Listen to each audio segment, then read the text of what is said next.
Capítulo 3. La presente crisis evolutiva. Se ha dicho muchas veces que la razón es la facultad óptima superior del hombre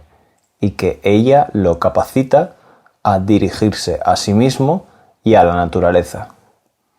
¿Ha triunfado la razón? A pesar de los obstáculos del mundo, el individuo pensante en el hombre ha hecho una labor de una gran calidad y ha creado una atmósfera alta y clara en el pensamiento humano en general. Esto ha sido el trabajo de una razón que busca siempre conocimiento y lucha pacientemente para encontrar la verdad por ella misma, sin desviaciones, sin interferencias de intereses distorsionados, para estudiarlo todo, para analizarlo todo, para saber el principio y el proceso de cada cosa. Filosofía, ciencia, aprendizaje, las artes que razonan, toda la labor de años de la razón crítica en el hombre ha sido el resultado de este esfuerzo. En la era moderna, con el impulso de la ciencia, este esfuerzo asumió proporciones enormes y reclamó exitosamente, por un tiempo, para descansar después, el verdadero principio y el proceso de la regla, no solamente de todas las actividades de la naturaleza, sino de todas las actividades del hombre. Con esto se han hecho grandes cosas, pero no ha habido un éxito final. La mente humana está comenzando a percibir que ha dejado lo más importante de cada problema sin tocar, solamente iluminando su parte exterior y clarificando parcialmente los procesos. Ha habido una gran y ordenada clasificación y mecanización, un gran descubrimiento y algunos resultados prácticos de aumento en el conocimiento, pero solamente en la superficie física de las cosas.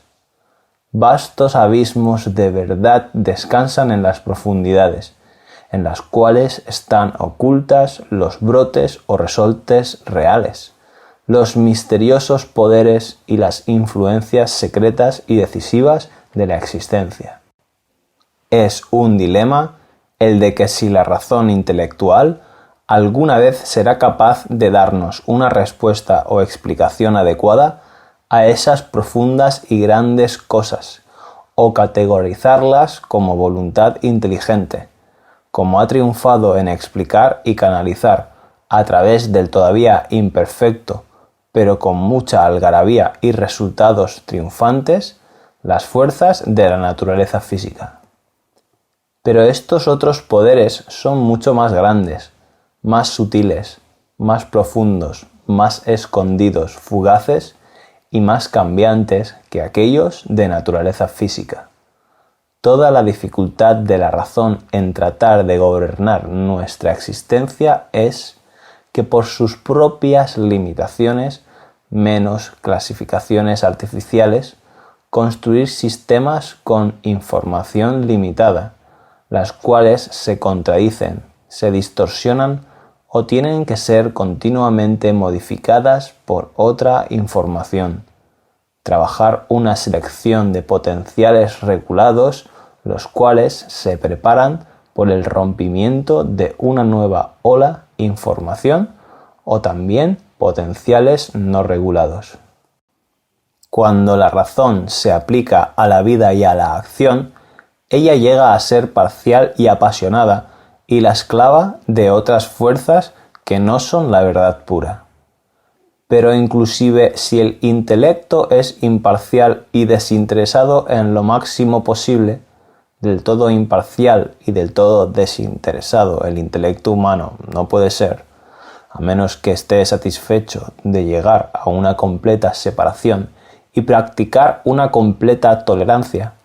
pero en ningún momento efectiva, sino escéptica o quizás curiosa. Todavía las verdades que él descubre o las ideas que él promulga llegan a ser, en el momento que ellas son aplicadas a la vida, el juego de las fuerzas sobre las cuales la razón tiene muy poco control. La ciencia, siguiendo su fría y rasa disciplina, hace sus descubrimientos, sirviendo de esa forma a un humanitarismo práctico y, por el otro lado, ella suple armas monstruosas para el egoísmo y la mutua destrucción.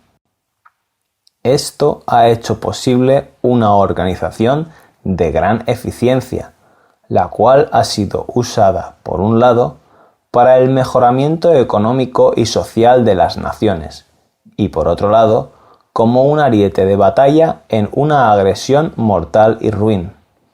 Ella ha promovido, por un lado, un gran nacionalismo altruista y humanitario, y por el otro, ha justificado un egoísmo endiosado, un fatalismo y una voluntad vulgar para obtener poder y triunfo. La ciencia ha empujado a la humanidad y le ha dado una nueva esperanza, y al mismo tiempo la ha comprimido y aplastado con la carga de un comercialismo monstruoso. Y esto no se ha acabado, como muchas veces se ha sostenido, por su divorcio con la religión o por su falta de idealismo. La filosofía idealista igualmente también ha estado al servicio de los poderes del bien y el mal y ha contribuido con una convicción intelectual, para ambas la reacción y el progreso.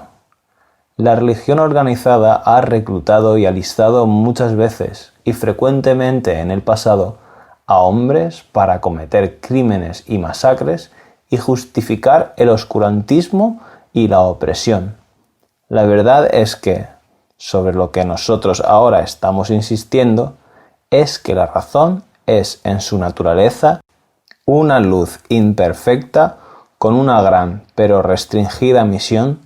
y que una vez aplicada a la vida y la acción llega a ser sometida a lo que ella estudia y se convierte en la esclava y consejera de las fuerzas en las cuales su oscuro y enfermizo entendimiento lucha para que ella intervenga. Ella puede, en su naturaleza, ser usada y siempre ha sido usada para justificar una idea, teoría de la vida, sistema de sociedad o gobierno, ideal del individuo o acción colectiva a la cual la voluntad del hombre se une por el momento o a través de los siglos. En la filosofía, la razón da igualmente buenas razones para el monismo o el pluralismo, o para cualquier idea en la escala entre las dos, para la creencia en ser o la creencia en llegar a ser, para el optimismo o el pesimismo, para la actividad o la quietud. Ella puede justificar la religión más mística y el más positivo ateísmo, librarse de Dios o no ver nada más que Él.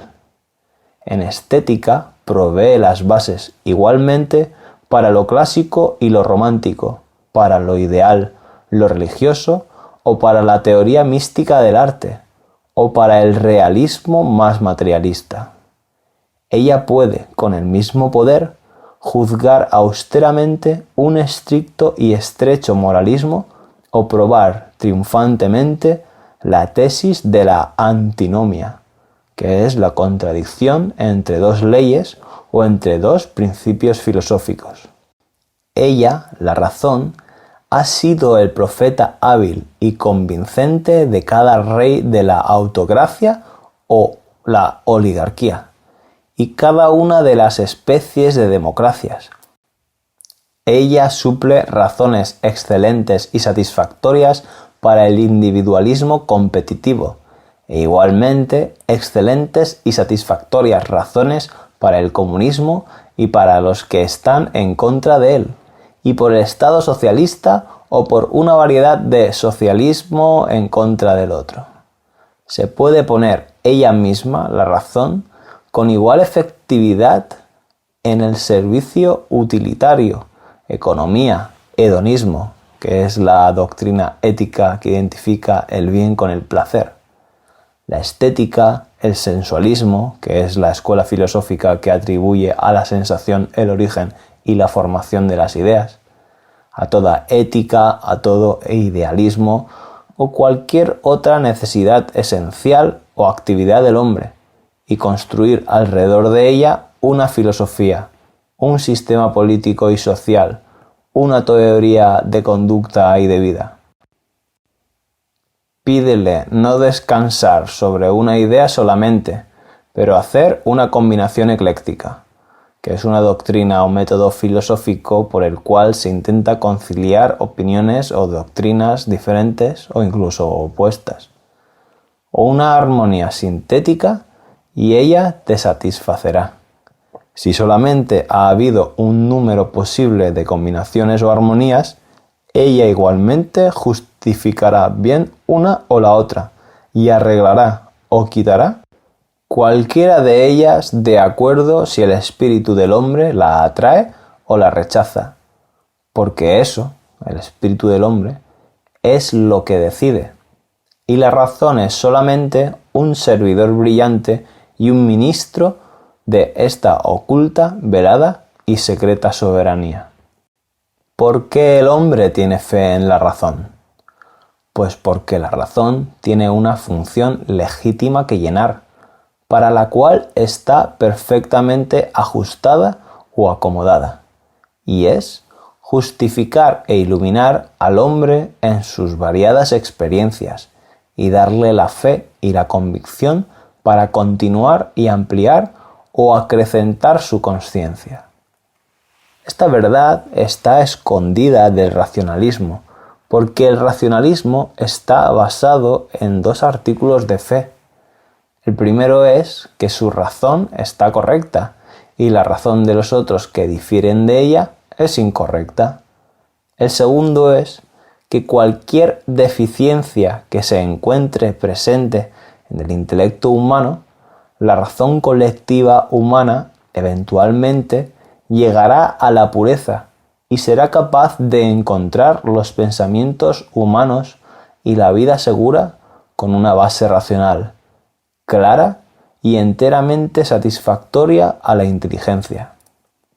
Su primer artículo de fe es no dudar en la expresión común de nuestra egoísta y arrogante falibilidad. Pero hay algo más. Ella expresa la verdad que es la función legítima de la razón para justificar las acciones del hombre y su esperanza y su fe que estén en él, dándole la idea y el conocimiento, aunque sea restringido, y una convicción dinámica, aunque estrecha e intolerante, la cual él necesita para poder sobrevivir, actuar y crecer en la suprema luz disponible a él. La razón no puede alcanzar o poseer toda la verdad en su abrazo, porque la verdad es muy infinita para ella, pero todavía posee ese algo de ella, el cual es una necesidad inmediata para nosotros, y su insuficiencia no detrae o disminuye el valor de su trabajo, sino por el contrario es la medida de su valor, porque el hombre no está hecho para poseer o alcanzar de una vez toda la verdad en su ser, sino para dirigirse a ella a través de una sucesión de experiencias constantes, pero de ninguna manera un continuo perfecto crecimiento en sí mismo. Este primer oficio de la razón es entonces justificar e iluminar al hombre en sus variadas experiencias y darle la fe y la convicción para continuar su crecimiento. Ella le justifica a él lo uno y lo otro, las experiencias del momento, la lejana luz del pasado, la visión incompleta del futuro, su inconsistencia, su fragmentación o divisibilidad en contra de ella misma, su poder de sostener los puntos de vista opuestos es el total secreto de su mérito o valor. La razón no podría apoyar verdaderamente los puntos de vista muy conflictivos en el mismo individuo, excepto en los hombres de comprensión y transición. Pero si en el cuerpo colectivo del hombre, a través del tiempo, que es el verdadero negocio de ella. Porque el hombre se dirige hacia la verdad infinita por la variedad de sus experiencias. Así que la razón lo ayuda a construir, cambiar, destruir lo que ha construido y preparar una nueva construcción. En una palabra, progresar, crecer, agrandarse en el conocimiento del mismo, de su mundo y su trabajo. Pero la razón no puede llegar a ninguna verdad final, porque no puede llegar a la raíz de las cosas ni contener o comprender la totalidad. Ella trabaja con lo finito, lo separado, y no tiene medida para el todo y el infinito. El segundo artículo de fe de un creyente en la razón es también un error, aunque contiene una verdad. La razón no puede llegar a ninguna verdad final, porque ella no puede llegar a la raíz de las cosas ni comprender la totalidad de sus secretos. Ella trabaja con lo finito, lo separado, la incorporación limitada, y no tiene medida para el todo y el infinito.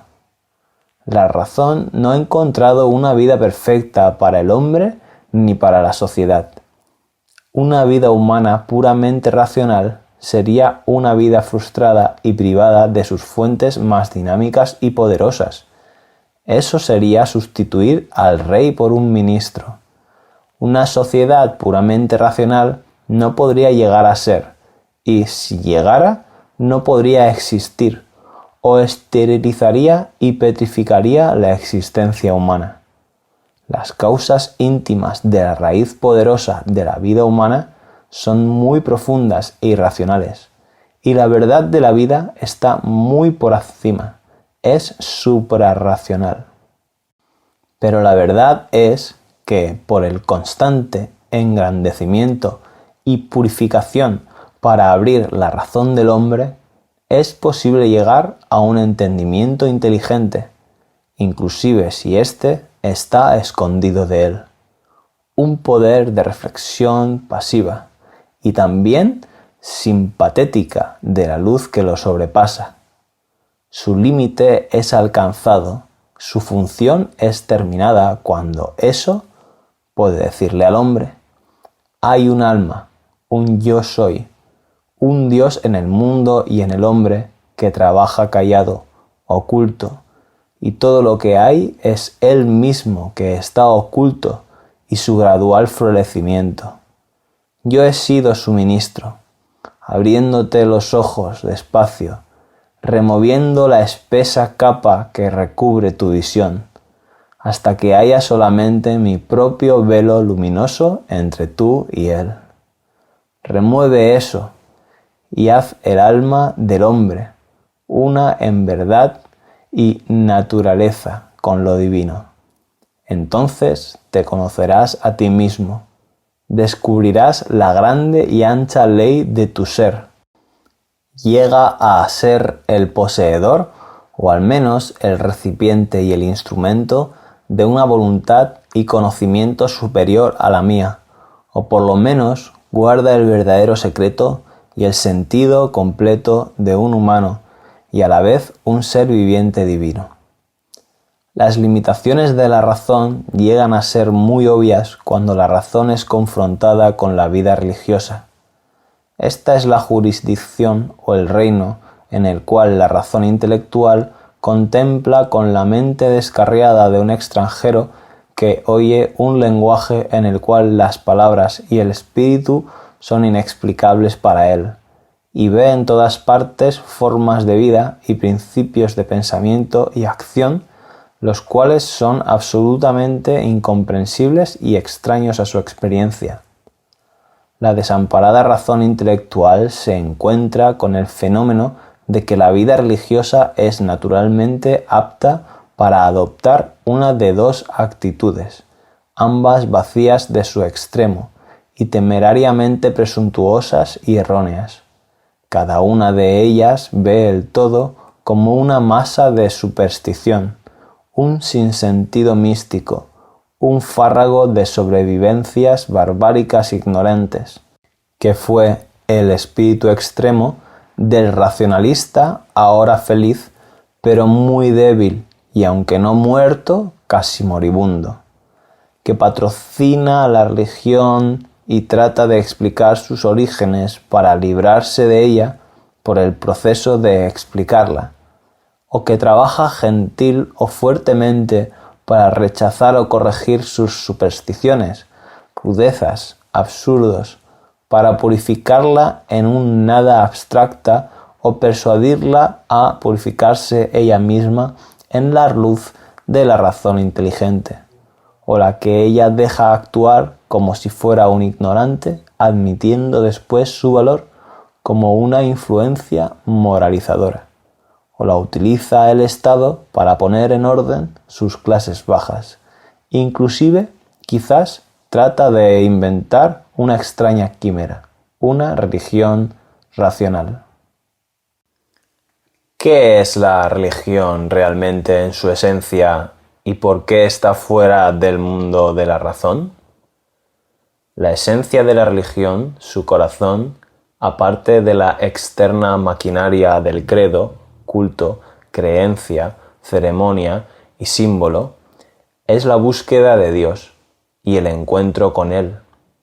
Su aspiración es descubrir el infinito, el absoluto, el uno, el divino, el cual es todas estas cosas y todavía no es una abstracción, sino un ser. Su trabajo es la vivencia de la verdad y las relaciones íntimas entre el hombre y Dios, relaciones de unidad, relaciones de diferencia, relaciones de conocimiento, iluminación, un amor estático y delicioso, un absoluto rendimiento y servicio, el despojarse de cada parte de nuestra existencia, de su estado normal a una ascensión o crecimiento del hombre hacia lo divino y un descenso de lo divino hacia el hombre. Todo esto no tiene que ver con el reino de la razón o sus actividades normales, ya que las aspiraciones de la religión y su campo de trabajo y proceso es suprarracional. El conocimiento de Dios no se obtiene pesando los argumentos débiles y enfermizos de la razón a favor o en contra de su existencia. Es obtenido solamente por una absoluta y trascendental concentración, aspiración y experiencia. Esa experiencia no se intenta o ensaya por nada parecido a un experimento científico racional o un pensamiento de filosofía racional, inclusive en aquellas partes de la disciplina religiosa que se parecen más al experimento científico. El método es una verificación de las cosas que exceden a la razón y a su pusilánime visión, inclusive en aquellas partes del conocimiento religioso que se parecen más a las operaciones intelectuales. Las facultades iluminadas no son imaginación, lógica o juicio racional, sino revelaciones, inspiraciones, intuiciones, discernimientos intuitivos que nos llegan de un plano de luz suprarracional. El amor a Dios es un sentimiento infinito y absoluto en donde no se usa un lenguaje de culto y adoración racional. La delicia en Dios es la paz y la bienaventuranza, los cuales sobrepasan el entendimiento. El rendirse a Dios es el rendir todo el ser a una luz, voluntad, poder y amor suprarracional, y sus servicios no toman en cuenta los compromisos con la vida, los cuales la razón práctica del hombre usa como la mejor parte de su método en la conducta ordinaria de la existencia del mundo, lo que sea que la religión realmente encuentra o lo que ella abre a su propio espíritu. Hay cantidad de esa clase de práctica religiosa, la cual es dudosa, imperfecta, hipócrita, que no está completamente segura de ella misma y en la cual la razón puede convencer con la palabra. es absoluto en su forma e inefable en sus frutos. ¿Puede entonces la religión ser una guía para la vida humana? Es una verdad que en los tiempos antiguos la sociedad dio un lugar preeminente a la religión. Como el infinito, lo absoluto y lo trascendente, lo universal, el uno, es el ápice o la cima secreta de la existencia, y alcanzar la consciencia espiritual y lo divino es la meta y el objetivo de nuestro ser, y por lo tanto, la razón no puede ser la última y suprema guía de la totalidad del desarrollo del individuo y la colectividad en todas sus partes y en todas sus actividades, porque la razón no puede alcanzar lo divino y solamente se compromete con problemas de la vida. ¿Dónde entonces encontraremos la luz que nos guíe y el principio regulador y armonizador? La primera respuesta se sugiere a sí misma. La respuesta dada constantemente por la mente asiática es que nosotros la encontraremos directamente e inmediatamente en la religión. El nublar, o por lo menos colorear la vida, cubrir todos los instintos e ideas fundamentales por el instinto religioso y las ideas religiosas es, hemos notado, cierta preponderancia de la religión, y no es nada peculiar a las civilizaciones asiáticas, pero siempre ha sido más o menos un estado normal de la mente humana y de las sociedades humanas. Nosotros debemos suponer entonces que en esta parte predominante dada a la religión por la colectividad humana normal, la humanidad, hay una gran necesidad y verdad de nuestro ser natural al cual nosotros siempre debemos regresar, sin importar lo que tardemos o si queremos o no. Pero, por otra parte, la humanidad, y en particular esa porción de humanidad que tuvo la carga de llevar adelante el progreso, se ha rebelado en contra del predominio de la religión. Por otra parte, debemos reconocer la verdad de que en un tiempo de gran actividad, de grandes aspiraciones, de profunda siembra y de rica cosecha, como lo es la era moderna, con todas sus faltas y errores, ha habido un tiempo, especialmente cuando la humanidad se sacudió bastante de lo que era cruel, diabólico, ignorante, oscuro, odioso, no por el poder de la religión, sino por el poder de la inteligencia despierta y el idealismo humano y la simpatía,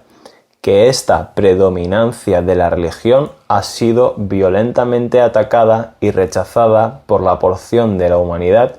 que en esa época fue la que llevó la carga de los pensamientos de progreso, Europa después del Renacimiento, la Europa moderna. Muy frecuentemente las religiones acreditadas se han opuesto al progreso y unido con las fuerzas de la oscuridad y la opresión.